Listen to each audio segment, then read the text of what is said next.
Assalamualaikum warahmatullahi wabarakatuh. Bertemu lagi dalam perkuliahan Fisika Dasar kedua. Kita masih akan melanjutkan bahasan terkait dengan potensial listrik oleh muatan kontinu.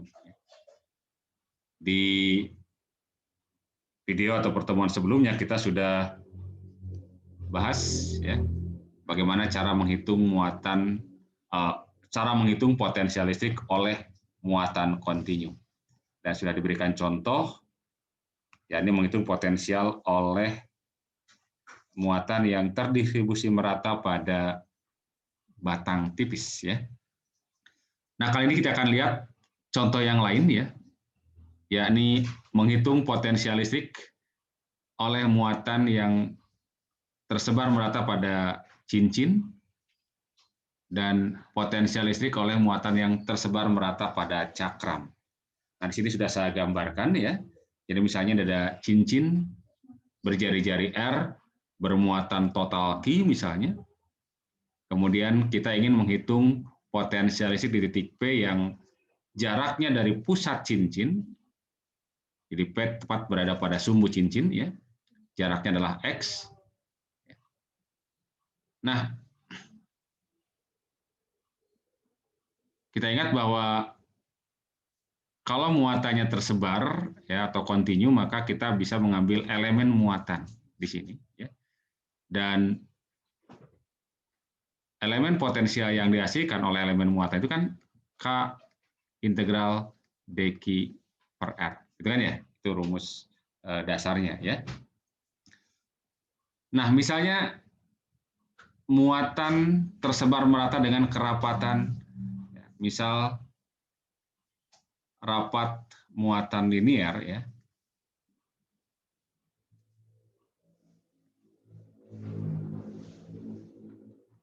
Itu adalah lambda. Dimana ingat lambda itu adalah dq dl ya, atau dq dx kalau misalkan dalam batang ya, dq dl. Nah, kalau kita ambil elemen dq di sini ya,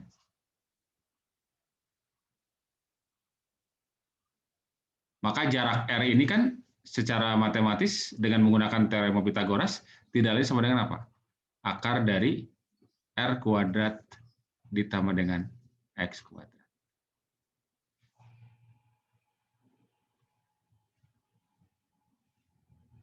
Potensial total itu kan diperoleh dengan cara mengintegralkan ini ya. Jadi V adalah integral dV, berarti integral atau K integral dq per R. Nah, dq-nya bisa kita ganti dengan lambda dl ya. Berarti K integral lambda dl dibagi dengan R. R-nya ini ya, akar dari R kuadrat ditambah dengan X kuadrat. Perhatikan bahwa variabel integralnya adalah DL. Ya. Jadi DL itu adalah elemen sepanjang cincin ini. Ya. Elemen pada elemen panjang pada cincin ini gitu ya. Sehingga variabel lambda, R dan X ini konstanta. Jadi variabelnya adalah L. Karena itu maka bisa kita keluarkan dari integral ya. Berarti K kali lambda dibagi dengan akar dari R kuadrat plus X kuadrat integral DL. Nah, DL ini kita integralkan di sepanjang cincin, berarti dari mulai apa? Dari mulai panjang 0 sampai 1 keliling. 1 keliling kan 2V kali R gitu kan ya. Sehingga batas integralnya sekarang ya. Jadi integralkan dengan batas L sama dengan 0 sampai dengan L sama dengan 1 keliling ya. Maka kita dapatkan bahwa V sama saja dengan K dikali lambda dibagi dengan akar R kuadrat ditambah dengan X kuadrat Kalau diintegralkan dengan batas satu keliling kan berarti dari 0 sampai 2 VR ya. Berarti sama aja kan 2 VR. Atau bisa kita tulis ya dengan mengganti K oleh 1/4 V epsilon O, maka ini berarti kita dapatkan lambda dikalikan dengan R dibagi, nah bayangkan ini kan dibagi 4 V epsilon O, berarti 2 V-nya hilang ya, tinggal ada 2 di bawah ya. Jadi berarti 2 epsilon O akar dari R kuadrat ditambah dengan X kuadrat. Ya. Jadi sekali lagi ganti K-nya dengan 1/4 V epsilon O. Ya, maka akan diperoleh jadi lambda R per 2 epsilon O. Ininya tetap ya. Oke. Ini adalah potensial listrik yang dihasilkan oleh cincin bermuatan seragam pada titik P yang berada pada jarak X dari pusat. P-nya berada di sumbu. Oke, kemudian yang kedua, potensial listrik oleh cakram bermuatan, ya, cakram tipis bermuatan listrik seragam. Misal rapat muatan permukaan, ya, rapat muatan permukaan itu adalah sigma, itu adalah D.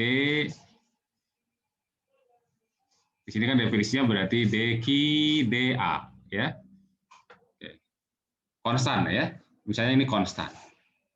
Ya, ini seragam kan ya. Maka berarti dq-nya bisa kita tulis menjadi apa? Dq-nya kita tulis sigma dA. Nah, dalam hal ini apa? dA-nya jadi si cakram ini dapat dipandang sebagai sekumpulan dari cincin yang jari-jarinya R, ya, jari-jarinya R. Jadi sekumpulan dari cincin yang jari-jarinya R, di mana jari-jari bervariasi dari mulai R sama dengan 0 sampai R sama dengan R besar ini, ya. Jadi jari-jari cakram, ya. Nah, jadi kita ambil elemen muatannya adalah elemen di satu cincin ini. Jadi dq ini adalah elemen muatan pada cakram yang berupa cincin ini, elemennya ya. Maka potensial oleh elemen muatan ini kan dV-nya berarti K integral dq per R. R-nya jarak dari ini ke sini ya.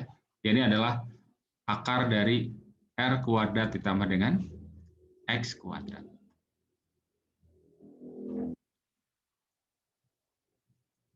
Nah, dq-nya sendiri adalah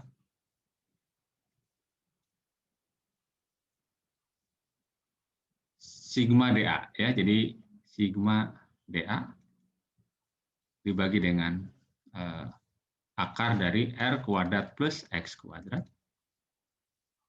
Nah, dA-nya tidak lain adalah luas ini, luas si cincin ini ya. Jadi misalkan ini jari-jarinya R, maka ini ada pertambahan jari-jari sebesar dr ya. Karena A-nya sendiri adalah VR kuadrat ya, kita ambil luas ya. Maka berarti dA-nya adalah apa? dA-nya berarti 2VR dr. Sehingga kita akan dapatkan ini sama-sama dengan K, sigmanya adalah konstanta. dA-nya kita ganti dengan 2VR dr. Jadi integral 2VR dr dibagi dengan akar dari R kuadrat plus X kuadrat. Nah, R-nya tadi dibatasnya dari mulai 0 sampai R besar ya. Dari 0 sampai R. Oke. Nah, ini kita bisa dapatkan apa ya? Kita tinggal gunakan metode substitusi ya. Oke. Dengan substitusi, misal U sama dengan R kuadrat plus X kuadrat, maka DU berarti apa? 2R terhadap R ya, 2R dr. Jadi 2R dr-nya, nah X-nya kan konstan ya, konstanta. Karena yang berubah adalah R-nya. Berarti 2R dr kita bisa ganti dengan DU ya. D-nya berarti pindahkan keluar ya. Berarti ini sama dengan K kali sigma dikalikan dengan V integral, ini jadi DU, 2R dr kita jadi DU, kemudian ini jadi 1/akar U, gitu kan ya? 1/akar U, berarti sama dengan U pangkat min setengah DU. Berarti ini K sigma V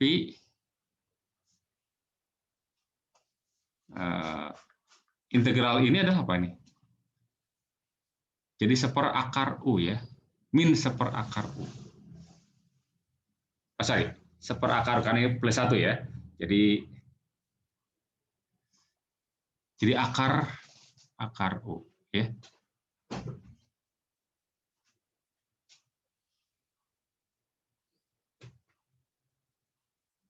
Ini 2, ada 2-nya ya. Plus 1 kan setengah ya. 2 akar.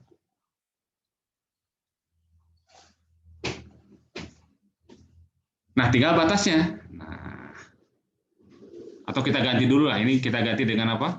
Kita bisa ganti dengan, jadi K kali sigma dikalikan dengan V, dikalikan dengan, ini ada 2-nya ya. Berarti akar U. Akar U kita ganti jadi akar dari apa? R kuadrat ditambah dengan X kuadrat. Dengan batas 0 sampai R. Ya.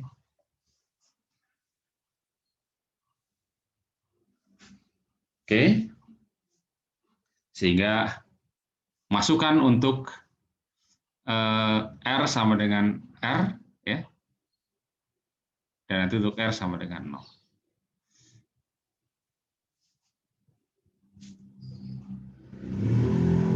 Berarti sama dengan 2K sigma V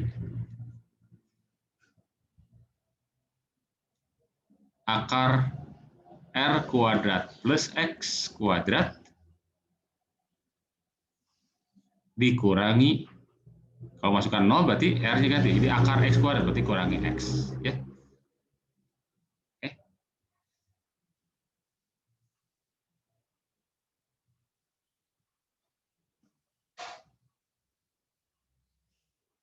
Baik, maaf ini clear, ini nah V ya langsung, sorry bukan DP ya.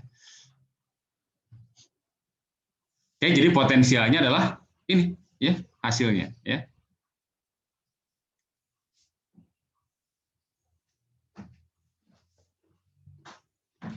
Makanya boleh kita ganti dengan 1/4 V epsilon 0 ya, 1/4 V epsilon 0. Sehingga boleh ditulis nanti kalau dijadikan per 4 epsilon 0 berarti tinggal sigma dibagi dengan 2 epsilon 0 ya. Oke ya, dan silakan saja gantikannya dengan 1/4 V epsilon 0. Baik.